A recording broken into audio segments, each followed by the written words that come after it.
الله أكبر الله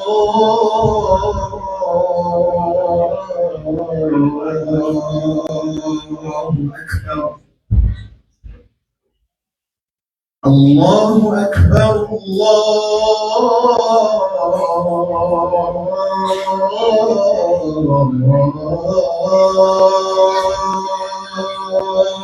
أكبر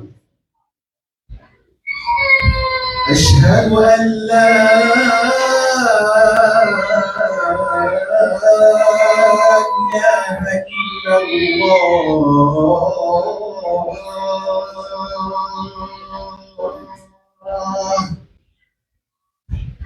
أشهد أن لا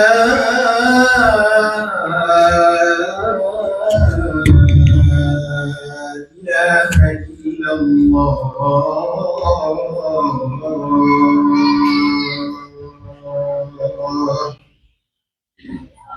أشهد أن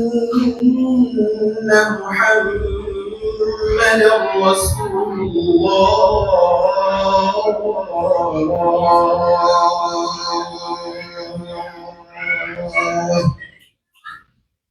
أشهد أن محمدًا رسول الله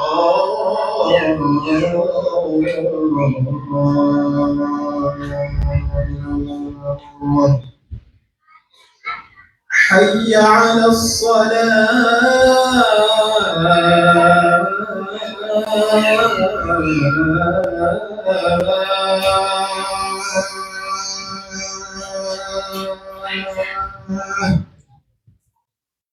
حي على الصلاة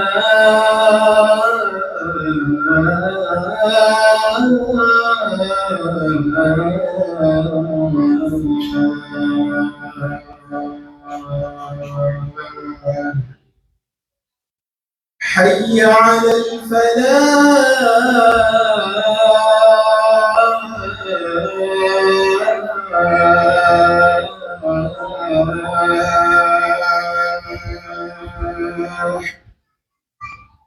حي على الفلاح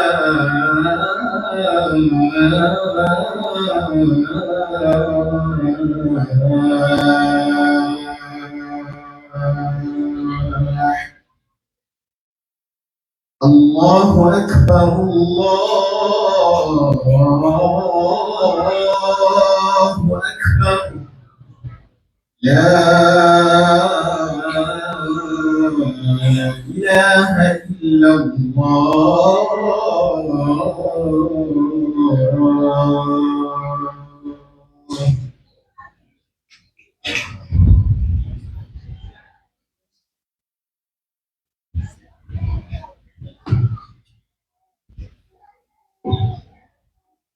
إن الحمد لله نحمده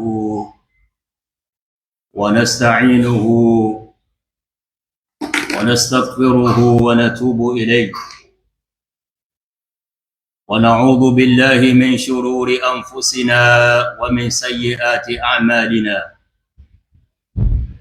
إنه من يهده الله فلا مضل له ومن يضلل فلا هادي له أشهد أن لا إله إلا الله وحده لا شريك له وأشهد أن نبينا محمدًا عبد الله ورسوله صلوات ربي وسلامه عليه أما بعد عباد الله إن مما ثبت عن النبي صلى الله عليه وسلم ومن رواية ذلكم الصحابي الجليل عبد الله بن مسعود رضي الله تعالى عنه وأرضاه قال خط لنا رسول الله صلى الله عليه وسلم بيده الشريفة خطا مستقيما ثم خط بيده الشريفة أيضا خطوطا عن يمينه وخطوطا عن شماله. ثم قال عن الخط الذي خطه وهو الخط المستقيم، قال هذا صراط الله المستقيم. وقال عن الخطوط التي خطها عن يمينه وعن الخطوط التي خطها عن شماله، قال هذه سبل، قال هذه سبل. ثم قرأ قول الله عز وجل وأن هذا صراطي مستقيما فاتبعوه ولا تتبعوا السبل فتفرق بكم عن سبيله. adúgbò f'Olúwa Ọba wa, àlékún kí Ọlọ́run àtàánú rẹ̀ ọmọ abọ́gá wa Ànábì wa Muhammad sallallahu alaihi wasallam, àtàlékún kí á ti jẹ̀nà olùwàjọ́ kárí gbogbo àwọn ará ilé Ànábì, gbogbo àwọn sàhábà Ànábì wa Muhammad wa dórí gbogbo ẹni tí ń bá ń tẹ̀lé lánàá Ànábì náà òkìdíjọ́ gbẹ̀ndẹ̀ àkìyàmà. Olúwa bẹ̀ ọ́ bó wá bá ti pọ̀ tó nú ilé rẹ̀, ọ̀kan nínú àwọn ilé rẹ̀ lọ́sàn-án tòní lónìí Jumu'ah, Olúwa dákun má yọ ẹnìkọ̀ọ̀kan wá lẹ̀ nínú òkú olórí rẹ̀ yìí o. Nínú àwọn sàhábà Ànábì wa Muhammad sallallahu alayhi wa sallam, àwọn tó Olúwa bá fi ṣọ̀gá wa nú ẹ̀sìn, Abdur-Razaaq radiyallahu anhu. Ọlá Ànábì wó gààrà lọ́jọ́ kan akànsà déédé rí. Ànábì bá mú ìka rẹ̀ báyìí, ó fi la ìlà kalẹ̀ nínú yẹ̀pẹ̀. Ànábì ò sí o. Gbogbo ń tà Ànábì bá ṣe ẹ̀kọ́ ni o, sallallahu alayhi wa sallam. خط رسول الله صلى الله عليه وسلم بيده. Ọlá kàrí Ànábì ńlá ọfàlà kalẹ̀ báyìí, ìlànà sì lọ tààrà ọ̀wọ́. Ọlá bá tún rí Ànábì bá tún fa àwọn àlà kan sẹ́gbẹ́ ọ̀tún lẹ́gbẹ̀ẹ́ ẹ̀là tọ́fà tó straight yìí. Ọba tún fa àwọn kan sí ẹgbẹ́ ọ̀tún, àwọn ọmọ àlọ́wọ́. Ànábì tún gbọ́ sí ẹgbẹ́ òsì, ẹgbẹ́ àlàáfíà, ó tún fa àwọn àlà kan, àwọn àlà nì náà wọ́. Ọwálẹ̀ rí láti mọ fà tí ó lọ déédé yìí, ó lẹ̀ rí ojú ọ̀nà tọ́lọ́run o, èèwọ̀ o. هذا صراط الله المستقيم. Ojú ọ̀nà tọ́lọ́run nù, kèé wá pé méjì, ibi àdáwò wà nù. Ojú ọ̀nà tọ́lọ́run kèé sì pé mélòó, pé méjì. Àmẹ́ra àwọn eléyìí tí mo là sẹ́gbẹ́ ọ̀tún, tí mo tún kó, tí mo fò sẹ́gbẹ́ òsì tí mo là yìí, ṣé rí pé wọ́n pọ̀, ṣé sì rí pé wọ́n wọ́. هذه السبل وما من سبيل منها إلا وعليه شيطان يدعو إليه. Ànábì lè ra àwọn èyí tí mo là sọ́kùn sósì ni ọ̀nà làwọn náà o, àwọn náà já síbì kan bí yẹn bá tọ́ o, kò sí ọ̀nà téèyàn gbórílé tí ò ní já síbì kan o, wallahi. Kò sí bí èèyàn gbórílé yọ já síbì kan, Ọlọ́run já síbì ọ̀dà àjẹmọ́ o. Àmọ́ wallahi kò sọ́nà téèyàn tọ̀ pé ọwọ́ àtọ̀ ọkọ̀ já síbì kan yọ ní jẹ́bẹ̀ o. Ọlọ́run já síbì ọ̀dà o. Ọlọ́run já síbì ọ̀dà o. Ànábì láwọn ọ̀nà tí mo là sẹ́gbẹ́ ọ̀tún yìí náà, àtàwọn èyí tí mo là sí ẹ̀gbẹ́ òsì náà subul ọ̀nà làwọn náà o kódà lójú ọ̀nà kọ̀ọ̀kan nú àwọn ọ̀nà wọ̀nyí shaytanun yad'u ilayhi ṣètọ́ni kọ̀ọ̀kan bẹ́ẹ̀bẹ̀ tó gbé mẹgafóònù lọ́wọ́ tí ó máa pàwọn èèyàn síbẹ̀ pé ẹ̀yà àyàyìn náà à ń tajà àyàyìn náà à ń wérò àyàyìn náà Ànábì ló wí èmi ń tú fún yín ní jàmá o wàláhì ń fi kún o ní fi ń ké lárúbáwá tó tú fún yín o ọ̀rọ̀ tèmi kọ́ ọ̀rọ̀ òbí sí Ọlọ́run ni o ẹni ọba fẹ́ mọ bí ọ wà mo lè túwe fún o Al-Imamu Ahmadu lọ́gbà wa nù Musnadu rẹ̀ o rahimahullahu ta'ala Ibn Mas'ud ló kọ́ sọ́ábí Ànábì tó gbọ́ lẹ́nu ẹ o ó lè ráwọn ọ̀nà yìí kò sí ọ̀nà tí ò ní sí èṣù kan bẹ̀ tí ó gbé megafóònù sẹ́nu tí ó máa pè pé máa bọ̀ wáyà náà máa bọ̀ wá o máa bọ̀ onígbà tá Ànábì ṣe báyìí tán Ànábì wá ké àyà kan fún wa ó ní bẹ́ẹ̀ bá mọ gbogbo ẹ̀ ẹbẹ́ gbọ́tọ́lọ̀ ní wa anna hadha sirati mustaqima Ọlọ́run ní ẹ̀rí ọ̀nà tèmi Ọlọ́run ní ọ̀nà tèmi lọ́tọ̀ ọ̀wọ́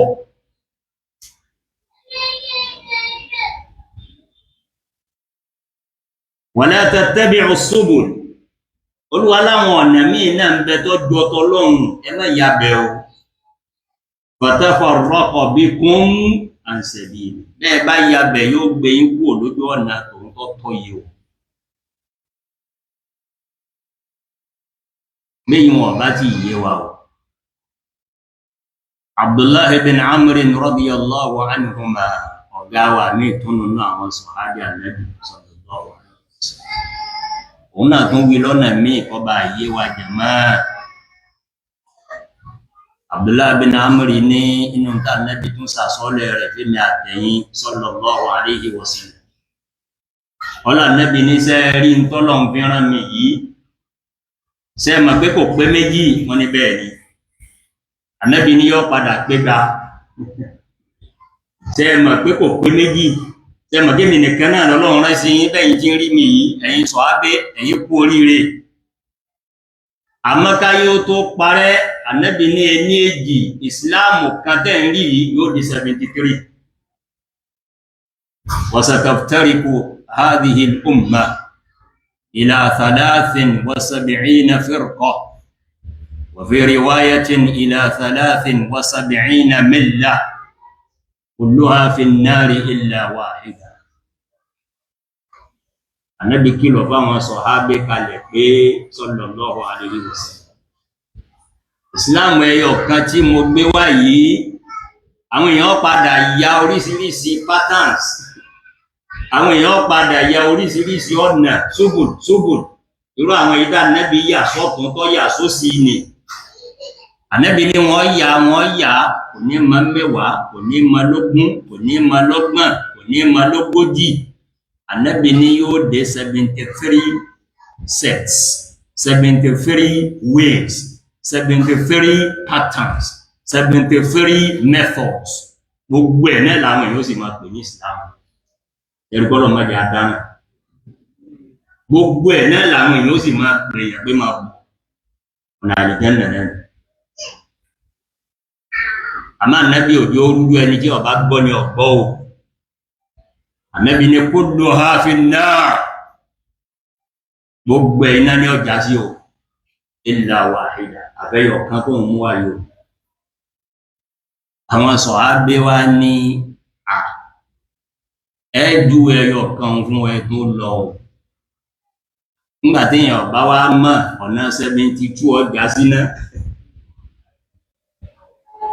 ọ̀nà ẹyọ kan gbére lọ́lọ́ àlìjánà ẹ̀dàkùn ẹmẹ́jọ dàgbùmọ́ wa lọ́wọ́ o Ànábì tí Ọlọ́run pè láláàánú sallallahu alaihi wasallam Ànábì júwe fún wọn nínú hadith Abdullah bin Amr yìí Ibn Abbas náà gbà wá bẹ́ẹ̀ Anas bin Malik náà gbà wá bẹ́ẹ̀ ọlọ́mọsà bá wa sàlékún yọnu rẹ̀ fún gbogbo àwọn sàhábà Ànábì àwọn òjò dàrú mọ́ wa lọ́wọ́.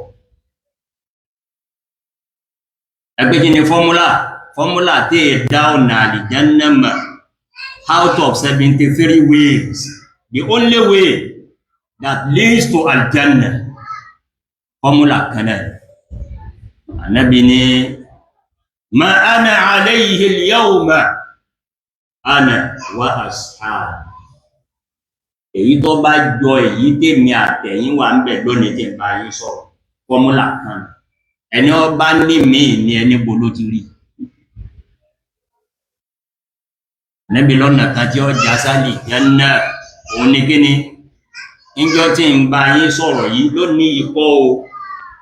Ànábì níjọ́ tí ẹ̀ ń bi mí yìí tí wà Abdullah bin Amr ń bi mí tí wà Ibn Abbas ń bi mí tí wà Anas ń bi mí yìí irú ìsìláàmù tí ń ṣe lónìí àtẹ̀yìn èyí tó bá jọ owó ẹnìkan òun nìkan lọ́nà àlìjánnà o. Àmọ́ ẹ gbọ́ kalẹ̀ láti sìn 72 mi ń bọ̀ tí ó kún o gbogbo ẹ̀ náà làwọn èèyàn ó sì máa pè ní kíni wọ́n máa pè ní ìsìláàmù. Ẹ̀yà oríṣìí ọlọ́run àsìkò náà ti dé o lábàá máa tan ara wa lóko. Ẹ̀yin náà wo bí a bá ìsìláàmù dé lónìí ṣé oríṣìí kan là ń ṣe lónìí. Oríṣiríṣi làwọn èèyàn ń pe ìsìláàmù àwọn ìsìláàmù kan bẹ lónìí bẹ́yàn ọba ní tan rẹ̀ èèyàn náà máa béèrè lọ́kàn rẹ̀ pé ẹ̀sìn lélẹ́yà àbẹ́sìn. Àwa náà ń pe àwọn ìsìláàmù ká àwa náà mọ̀ pé ìsìláàmù ọlọ́bẹ̀ ẹyọ sí ìrírí ìdá Ànábì gbé wa náà nù. Bá a ti rí ìsìláàmù ọlọ́bẹ̀ ẹyọ àwọn kan sọ ìsìláàmù náà di bí iná tí ń gbọ́ àwọn èèyàn sí ìsìláàmù tà Ànábì náà nù. Wallahi ìsìláàmù tà Ànábì kan. Bẹ́ẹ̀ ni gbogbo ẹ̀ lọ́tàkó tà Ànábì sallallahu alaihi wasallam. Ìsìláàmù ọlọ́bẹ̀ ẹyọ ìṣe tà Ànábì sallallahu alaihi wasallam. Ìsìláàmù tí ń dú àwọn èèyàn bí iná táwọn èèyàn ẹlòmí ọmọ rẹ̀ há sáwọn kan lọ́wọ́ wọ́n fẹ́ ìyàwó tó ń pè mbùláwá kú sí. Mbùláwá lọ bọ́ sí. Àwọn òbí mi ń sunkún pé mbùláwá há sí ààrí mọ́. Wọ́n ní ò lè kí wa mọ́. Wọ́n ní wọ́n èé wá kí àwọn ẹran òbí wọn mẹ́bí bá ti lọ fẹ́rù wọn. Irú ìsìláàmù tà Ànábì kan sallallahu alaihi wasallam. Ọ̀kan náà àwọn ìyá ńlá wa àwọn sọ̀hábí Ànábì sallallahu alaihi wasallam ìyá lọ bẹ́ẹ̀ ni. Kèfèrí ni ìyá rẹ̀ kèfèrí pálì. Ìyá rẹ̀ wá ní ayùn rẹ̀ mú mi mo fẹ́ wá kí ọ. Mo fẹ́ wá ṣe gíní. Ọmọ bíbí inú Abubakar ni ìyá bí wí. Ẹ̀rù wá gba òun náà gbá kèfèrí fún ma wá kí mú mi ní ọwá lọ bí Ànábì ní sílẹ̀ kò fún ìyá rẹ̀ ló bí ọ. Òun ló bí ọ bí wọ́n bá ń kí òun fún wọn bá kí kò pé ọmọ jẹ ìyá rẹ̀ mọ́. Ọmọbìnrin ìsìláàmù tí ń jú àwọn èèyàn bí ní èsì tànẹ́bì ìsìláàmù ọlọ́bẹ̀ ẹyọ̀ ní èsì tànẹ́bì sallallahu alaihi wasallam. Ìsìláàmù Muhammadin sallallahu alaihi wasallam wasatun bayna al-ghuluwi wal-jafa wa bayna al-ifrati wat-tafrit. Ìsìláàmù tànẹ́bì gbé wá òun ló wà láàrin méjèèjì sallallahu alaihi wasallam. Ó wà láàrin àṣejù àtàṣe ètò ọ wà láàrin kó lè àti kọ́ dẹ̀ bá Ànábì ti gbé wá nù sallallahu alaihi wasallam. À ń pọ̀ kan ní àwọn sọ̀hábí Ànábì Muhammad sallallahu alaihi wasallam. Imam ibn Tha'labah radiyallahu anhu ọwọ́ bá Ànábì ń jọ kan sallallahu alaihi wasallam. Ara òkú ni Imam òun ẹgbẹ́ nù. Ọwọ́ bá Ànábì ó ní sọmọ kí mi ò gbénú ìlú wa Ànábì onímọ̀ mọ̀ bẹ́ẹ̀ ṣàlàyé ìsìláàmù fún mi wọ̀n bá. Faqala lahu an-nabiyyu sallallahu alayhi wa sallam 5 salawatin fil yawmi wal layl. Ọmọ kírun wákàtí 5 lójúmọ́ ìwọ ìmáàmù sọmọ bẹ́ẹ̀ onímọ̀ gbọ́ òdẹ́ni. Wa tasumu siyama Ramadan bí Ramadan bá dé ọmọ gbààwẹ̀ ọgbọ̀n ọjọ́ àbódì kan ó ní mo gbọ́ ìyàbí máa tó bá lówó àbọ̀ lẹ́ran ọ̀sìn àbọ̀ ní nǹkan oko tó bá wọye báyọ̀ ọmọ yọ zàká ó ní mo gbọ́ yìí náà ìjí di máa mọ́ wí lẹ́yìn yíò ní pé wàhálà alayya ghayruha lẹ́yìn ilé ìtọ́ka fún mi yíwa nẹ́bì tó kù ànẹ́bì ní illa an tatawwa'a kò sí mọ́ àfibọ̀ bá fẹ́ yan náfílà fọ́lọ̀ lókù ìmáàmù lẹ́mì ọ̀ ní yan náfílà wallahi lan azida ala ma qulta wala anqus èmi ò ní fi gangan fún èyí tó wí fún mi yìí àmà ní yọ mẹ́ fa adìbàrà lọ́bá pẹ̀yìndà ọpẹ̀yìndà nẹ́bì ní ẹmà ọkùnrin tí ń lọ aflaha in sadaqa bọ́ bá sòdodo pẹ̀lú gómìn yọ wà jẹ́nà hádà islamu muhammad sallallahu alaihi wasallam islamu annabi sallallahu alaihi wasallam jaa annabi sallallahu alaihi wasallam ila masjid annabi wá bá wọn masalasi ńjọ́ kan masalasi ní kìí ṣe masalasi tó ti máa kí wọn wákàtí mara masalasi yẹn ni wọ́n pè ní masjidul qiblatayn lónìí ní gbòòrò madina Mu'adh bin Jabal ní ìmáàmù wọn jọ́nà ó wá ṣe bí ìjà láàrin Mu'adh ìmáàmù àtàwọn jàmáà rẹ̀ Ànábì wá bá wọn parí ìjà Mu'adh àti ọ̀kan nínú àwọn ìmáàmù ó ṣe bí gíní ó ṣe bí ìjà láàrin wọn Ànábì á máa parí ìjà láàrin àwọn èèyàn nígbàjà wá parí Ànábì wá pe arákùnrin tó bá ìmáàmù rẹ̀ jà pé kí ló ti ẹ̀ irú àdúrà wo lọ máa ṣe lórí ìmọ̀ rẹ̀ lọ bá kí wọn inú arákùnrin yìí ò tí kù ẹ̀yẹn náà ọba ní èmi kan máa as'alullaha al-janna wa a'udhu bihi minan nar wa innani la uhsinu dandanataka wa la dandanata Mu'adh èmi kan máa gbé kọ́lọ̀ wọn fi ní sáà janna kó sì sọ mí bí iná lórí gbogbo tí wà tí Mu'adh máa ń wíwọ̀n èmi ọ̀gbà إني لا أحسن دندنتك ولا دندنة معاذ قال النبي صلى الله عليه وسلم يا رجل حولهما مدندن من tèmi àti Mu'adh máa wí torí gbogbo tèmi àti Mu'adh ń wí tó kùn tó pọ̀ ní òní tí wọ́n náà ń bí ìlú هذا هو إسلام محمد صلى الله عليه وسلم إسلام النبي صلى الله عليه وسلم أقول ما تسمعون وأستغفر الله لي ولكم ولسائر المسلمين فاستغفروه من كل ذنب إنه هو الغفور الرحيم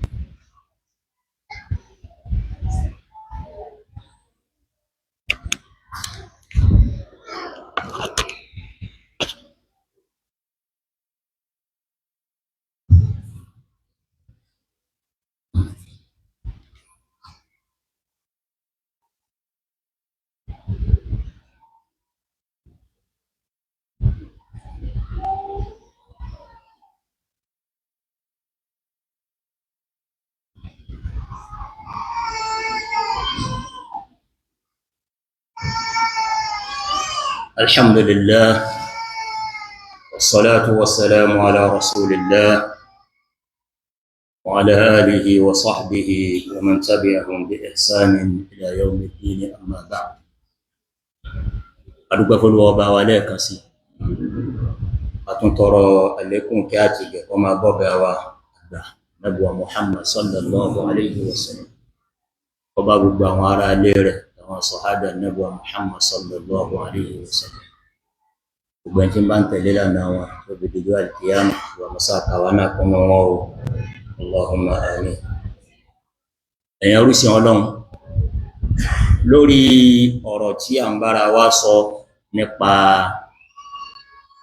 èwo lọ́lọ́wọ́ tẹ́wọ́gbà nú ẹ̀sìn wa òun náà ni Islamu tànẹ́bì sallallahu alayhi wa sallam àmẹ́mọ́jà tanra wa ìsìláàmù ti pọ̀ láyé lónìí o bá nẹ́bì ti wí kalẹ̀ bó ti wá léwu pọ́pọ̀ tó ọ̀kan náà ní tọ́lọ́run o èyí tó sì jẹ́ ti ẹ̀hún nìkan náà ní ọgbà o ìmáàmù Daril Hijra ìmáàmù Maliki rahimahullahu ta'ala òun ní máa wá sọ ọ̀rọ̀ kan tí ń fi ran ara wa létí lónìí. Ó wòye sùn sí àyá Al-Qur'an nìkan tí gbogbo wa máa gbọ́ àbí tá a máa kà ní. Nínú àwọn àyá tó sọ̀kalẹ̀ kányìn nínú Al-Qur'an Al-Karim, Olúwa ní al-yawma akmaltu lakum dinakum wa atmamtu alaykum ni'mati wa raditu lakumul islama. Níjọ́ tí àyá yìí sọ̀kalẹ̀ fún Ànábì sallallahu alayhi wa sallam, Olúwa dájú ẹ̀kọ́ Ànábì àti gbogbo àwọn tí ń bẹ láyé ńjọ́ náà. Ṣé mọ̀ pé díẹ̀díẹ̀ ni Ìsìláàmù ń sọ̀kalẹ̀ fún Ànábì kò sọ̀kalẹ̀ lẹ́ẹ̀kan náà. Olúwa wá ní al-yawma, lọ́jọ́ tí àyá yìí sọ̀kalẹ̀, ẹ̀sìn tí ń mú wá díẹ̀díẹ̀ ni ó ti pé. Al-yawma akmaltu lakum dinakum. Gbogbo ń ta bá sì ló ti pé, sí nǹkan kan tó kù mọ́. Ọlọ́run ní ẹ̀sìn Ìsìláàmù tó ń fi ránṣẹ́ sí ọ díẹ̀díẹ̀ wà Ànábì, ó ti ṣe kíni? Ó ti pé. Ìmáàmù Málíkì wá ní a jẹ́ pé ma lam yakun yawma idhin dina fala yakunu al-yawma dina. Ìmáàmù Málíkì ní mo wòye sí, mo rí pé lọ́jọ́ táyà yìí sọ̀kalẹ̀ ní tí ó bá jẹ́ Ìsìláàmù lọ́jọ́ náà, lónìí tòun ǹjẹ́ ìyẹn ń lójú ayé Ìmáàmù Málíkì nù. Òun gbà pé tí ó bá jẹ́sìn níjọ́ táyà yìí sọ̀kalẹ̀, wàláhì kò lè jẹ́sìn lójú ayé òun Málíkì. Ẹ̀dàkùn tí ó bá wá jẹ́sìn lójú ayé Málíkì, ó lè jẹ́sìn lójú ayé tiwa? Ọ̀rọ̀ ńlá ni Ìmáàmù Málíkì sọ fún wa. Ntí ó jẹ́sìn lójú ayé Málíkì, wàláhì lórí mímbàrí Ọlọ́run àti tànàbí lèmínà jẹ́ wù, kò gbọ́dọ̀ jẹ́sìn lójú ayé tiwa náà. Torí náà jàmá, bí wọ́n bá ń kìlọ̀ fún wa pé ẹ má dáadáa lẹ́sìn, wọ́n fẹ́ yọ̀ràn lọ́rùn wa ni o. Bí wọ́n bá ń wí fún wa pé irú tá à ń ṣe yìí wọ́n èé ṣe lójú ayé Ànábì, wọ́n fẹ́ bọ́ ọ̀rọ̀ lọ́rùn wa ni o. Ẹ dákun ẹ jẹ́ á dún ní mọ́rú Ìsìláàmù tá Ànábì ṣe o sallallahu alayhi wa sallam.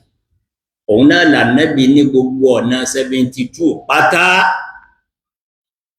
ọlọ́ọ̀nà àlìjánà o, ọ̀nà ẹyọ kan náà, òun lọ̀nà tọ́lọ́n, òun lọ̀nà súnnà Ànábì wa Muhammad sallallahu alayhi wa sallam.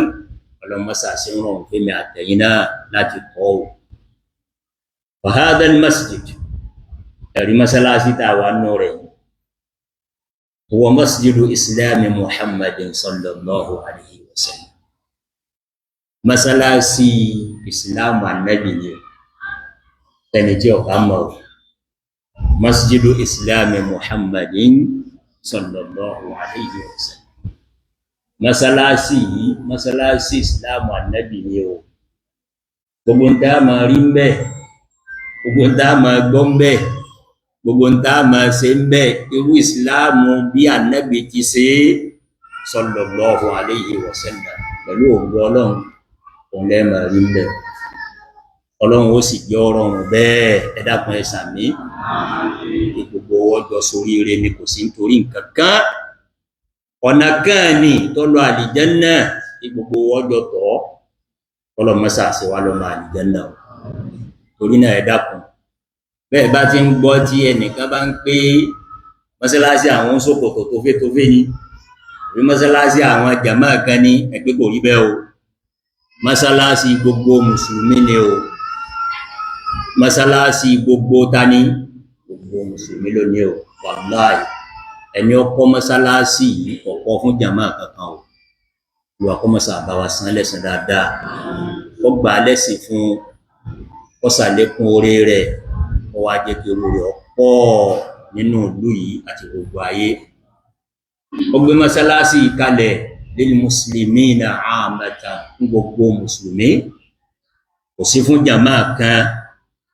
Èyí ṣe mọ́sálásí tẹ̀bílíìgì, èyí ṣe mọ́sálásí àwọn ṣòkòtò fífò, èyí ṣe mọ́sálásí àwọn sàlámù àlékún. Èyí ń kéde rẹ̀ lórí mímbàrí ni o. Ẹ̀yin ìyá wa, ẹ̀yin bàbá wa, mọ́sálásí yín ni o. sẹ́rí májẹ̀mú kan tí ń kàn bẹ́ẹ̀ òun ni pé má ana alayhi ana wa ashabi ntí ẹ máa gbúrò mọ́sálásí yìí nìkan ní kíni irú tí wọ́n ṣe lójú ayé Ànábì sallallahu alaihi torí ń ta wí ní pé ọ̀nà kan tí gbogbo wọn jọ tọ̀ táàbí wọ kíni táàbí wà àlùjánnà ọlọ́mọsàjáwò ọlọ́mọsàjá kọ́kọ́ sí wa lọ́mọ àlùjánnà ẹ̀dùn jẹ́ ìpìkínní kan kún ọmọdé pé wọn ò gbélé fún wa ẹ mọ̀ gbá wọn nǹkan míì tó lè máa wá ṣe bí ìgbà tí ọba yín láàmú lẹ́ẹ̀kọ̀ọ̀kan ẹ mọ̀ sá o ṣé mọ̀dín tẹ́ bí ní sá ẹ jẹ́ ń sọ ọ̀tàn kékeré kan fún yín kọjú tó lọ àwọ̀ expect ṣẹ́rẹ́ ni tí bá expect pé níjọ́ tẹ́ ẹ bá ti gbọ́n tí ọ̀tẹ́ yín lọ́rùn ní kẹ́ ẹ gbà ọmọ reality o àwọn sọ̀hábì ànábì Muhammad sallallahu alaihi wasallam ẹni ó gbọ́ lẹ́yìn ọdún kan bẹ́nu wọn ẹni ó gbọ́ lẹ́yìn ọdún méjì bẹ́nu wọn ẹlòmí ò gbọ́ àbí lẹ́yìn ọdún mẹ́wàá ẹlòmí ò sì gbọ́ dé lọ bọ́lọ̀ àdúrà tèmi ní bọ́lọ̀ ò ní jẹ́yìn orí bí àwọn tí ọ̀pọ̀ tí wọ́n fi lọ bọ́lọ̀ ẹ sàmí ànábì Muhammad sallallahu alaihi wasallam àwọn ẹ̀gbọ́n àtàbúrò bàbá rẹ̀ mẹ́rin ló bá láyé ọlọ́run pàtàkì dáadáa fún wa lára wọn sẹ́rínú àwọn mẹ́rẹ̀ẹ̀rin yìí Allahu Akbar àwọn méjì lónìí bá bá dápọ̀ wọn á pé radiyallahu anhu á pé gíní radiyallahu anhu sẹ́rá àwọn méjì yòókù bá bá dápọ̀ wọn á pé la'natullahi alayhi bákan náà ni wọ́n o ọ́nkù sí ni wọ́n fà nẹ́bí o kò sí yàtọ̀ ń bẹ o bàbá sẹ́ ń gọ́ mi ìdí mo fi lẹ̀ ní sáàmù o lẹ́ẹ̀kọ̀ọ̀kan bẹ́ẹ̀ bá gbọ́ pé eléyìí ọ̀bá wa láàmú ṣe rí Abu Tọ́líbì Abu Lahabi tàbátì yàdá ọ̀nkù ànẹ́bí làwọn méjèèjì o wàláhì ọ̀nkù ànẹ́bí ni wọ́n o àmọ́sẹ́ ma tó fà á títí wọ́n fi di la'natullahi agídí àmẹ́jù àwọn ṣe agídí náà kọjá àlà sẹ́rá àwọn méjì tó kù Al-Abbas àti Hamza ẹ̀yìn náà ní radiyallahu ta'ala ẹ wá jẹ́ sọ kí ní kan fún yín sẹ́rí Hamza ojú ọdún kan lọ tó ń fi ní àá gbogbo ikọ́ mẹ́gbọ́n wa ní nígbà òun ti mọ dáàmà òun tètè juwọ́lẹ̀ irú àwọn bàbá inú ẹ̀yẹ́ ó tètè juwọ́lẹ̀ òun yìí jìn sí àríwú wọn náà